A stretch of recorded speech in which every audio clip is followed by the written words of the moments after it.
और इसी बीच एक बड़ी खबर राजस्थान से बता दें आपको, जहां के शाहपुरा में ट्रांसफार्मर में आग लगने से अब जो अपडेट आई है उसके मुताबिक 14 लोगों की मौत हुई है। पहले 8 लोगों की मौत की खबर थी, लेकिन ये आंकड़ा बढ़ गया है, 14 लोगों की मौत की खबर है। केंद्रीय मंत्री राज्यवर्धन सिंह राठौड़ ने घटना स्थल का मुआयना किया है। ये बड़ी खबर इस वक्त की आपको हम बता दें, एक शादी समारोह चल रहा था और देखते ही देखते कैसे खुशियां मातम में तब्दील हो जाती हैं वो हम आपको बता रहे हैं। ट्रांसफार्मर फट जाता है, उसमें भयंकर आग लग जाती है और देखते ही देखते आसपास जो लोग खड़े होते हैं वो इसकी चपेट में आ जाते हैं। 8 लोगों की पहले मौत होती है घटनास्थल पर, लेकिन जो लोग अस्पताल पहुंचाए गए, गंभीर जिनकी हालत थी, आंकड़ा अब बढ़ गया है। 14 लोगों की मौत हो गई है। हालांकि कुछ लोग अभी भी जिंदगी और मौत की जंग लड़ रहे हैं।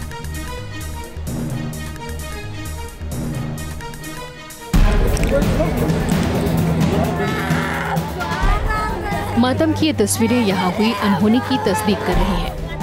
जहाँ शादी का जश्न चल रहा था वहाँ कई लोगों की मौत के बाद मातम पसरा हुआ है। तस्वीरें जयपुर के शाहपुरा की हैं। यहाँ शादी का जश्न चल रहा था, महिलाएं शादी का मंगल गीत गा रही थीं, तभी अचानक घर के पास बना बिजली का ट्रांसफार्मर फट गया।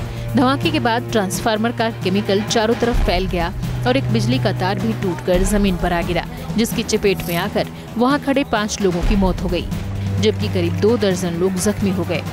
हादसा इतना भीषण था कि झुलसे लोगों की अब तक पहचान नहीं हो पाई है। इस हादसे के बाद वहां अफरा तफरी मच गई। आसपास के लोगों और अधिकारियों का तांता लग गया। स्थानीय विधायक ने बिजली विभाग पर लापरवाही बरतने के आरोप लगाए हैं। उनका दावा है कि उन्होंने ट्रांसफार्मर की हालत देखकर पहले ही किसी अनहोनी होने की आशंका जताई थी, लेकिन उनकी चेतावनी पर गौर नहीं फरमाया गया।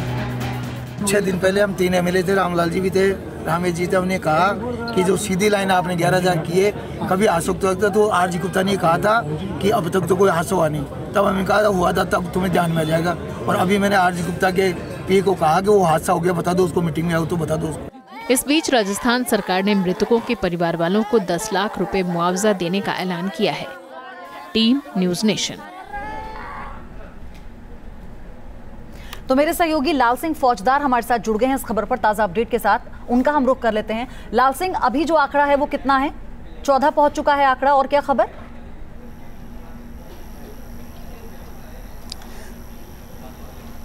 देखिए पयोधी, बिल्कुल अभी जो मौत का आंकड़ा है 14 पर पहुंच गया है।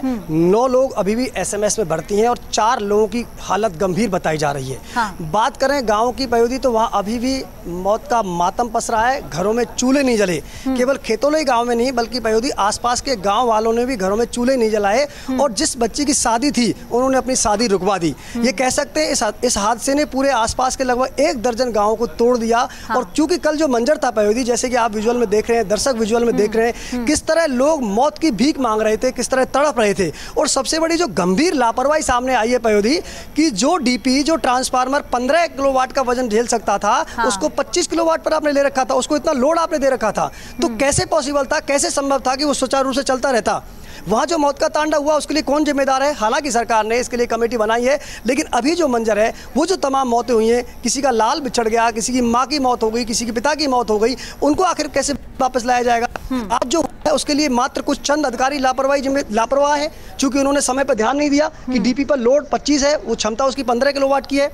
इस बात को ध्यान नहीं दिया गया और आज इतना बड़ा हादसा हो गया।